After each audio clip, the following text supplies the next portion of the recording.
This is Matthew Robert Payne from Australia. This is the video series, The House of the Prophetic.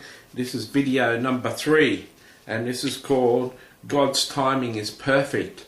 If you've watched chapter 1 and chapter 2, you know I will have touched on God's timing, but this is a whole chapter about God's timing is perfect. When it comes to our lives, God has a plan.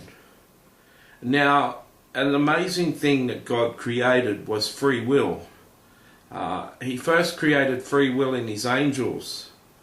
One of the angels decided to defect and took a third of the angels with him, and that angel came down and deceived men and had man choose to do their own way rather than obey God.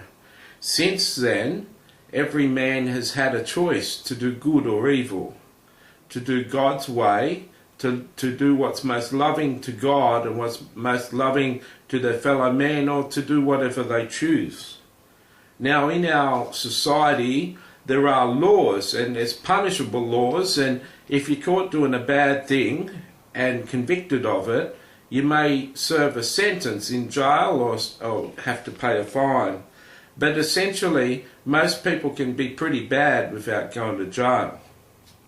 Now, because God has created this law, this idea, this thing that exists in the world called free will, there's a lot of evil in the world.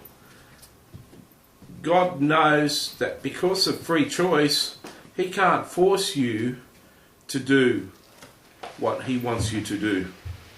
In other words, sometimes God has a lot greater future for certain people in the world than what they achieve. In the Christian world, for instance, only 10% of people know what their spiritual gifts are that were given to them by God. Out of the 10% that know, only 10% of them, or 1 in 10 of them, actually work and minister in those gifts. In other words, 99% of the Christian church aren't walking in their spiritual gifts. This makes the church ineffective. This makes many Christians ineffective and dissatisfied. God is aware of your life and the destiny He has planned for you. He knows what you will achieve because He's been to the end of Revelation. He can see your whole future. He'll know if you will achieve your full potential on earth or whether you're not going to achieve your full potential on earth. When God therefore speaks a prophetic word in your life, He knows what that'll birth. When He plants a seed of hope through a prophetic word in your life, He knows He's planting a seed. But like any seed, it can be corrupted. Like any plant, winds and rain or floods, there's so many things that can take a plant down that doesn't take it to harvest. So too, a prophetic word can be taken down. Now, God knows when to tell you certain things.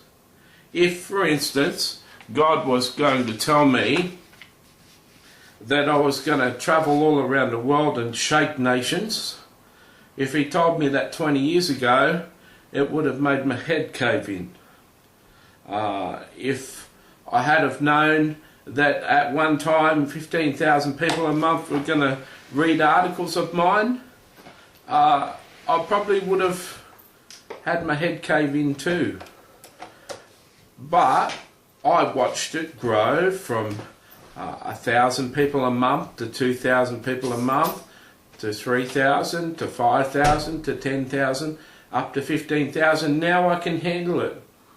So therefore, in the prophetic, God can only give us what we can handle. He can't be giving us things that are going to give us a nervous breakdown or shut us down. If, for instance, you're going to start a Christian ministry in a town, in a city, and it's going to start to have citywide impact, make a big impact, and someone's going to come and put a gun to your head and tell you, stop the ministry or I'll kill you right now. Sometimes God can't tell you those things. If He told you that, for instance, in that detail, you might close down the ministry out of fear of man and fear for your life. But as you grow, he could say that you're going to have a bit of a ministry that's going to really impact your city, and many things are going to come against you, and the enemy will try and take you down in many ways, but I'll always be with you, and I'll always have my protection there for you, and you can always trust in me. Don't give up. No matter what comes against you, don't give up. Now, that word may have really resonated in your life. It may take 15 years for that word to come true, but there you are in the city making a huge impact. The guy comes in with the gun, puts it to your head, and says, you give up this ministry or shoot you, and that prophetic word comes to mind. I'm always with you, I'll always protect you, don't give up. You hear those words, and without God having spelled out in the past specifically what was going to happen, the prophetic word has its effect, and you say, I'm never going to give up, shoot me now. And it could have been a gang leader or something very impressed, on the verge of committing his own life to God, and he just wanted to know if you were sincere or not. Many of his gang members, many of his prostitutes, a lot of his drug business has been taken down. He's taken a major hit, and the Holy Spirit's been working on him and brought him to a point where he wants to know whether you're fair income or not, because if you're not fair income, he's not going to give his life to Christ and follow you.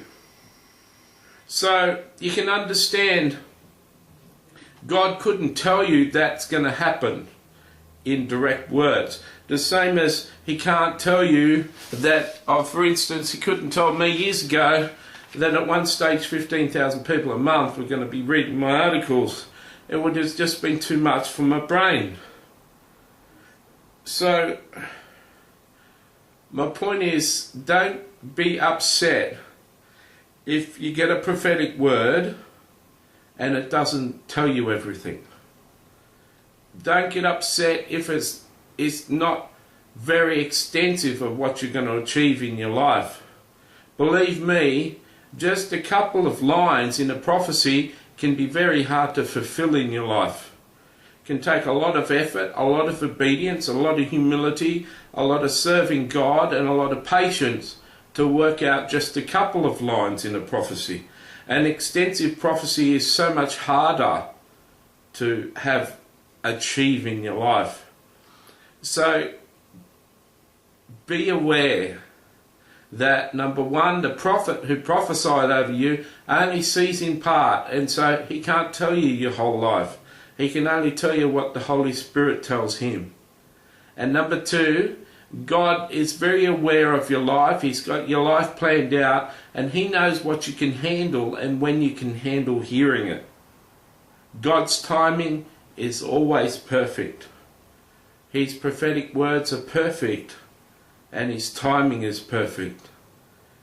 So rest assured that when God's going to build your house, who can come against you?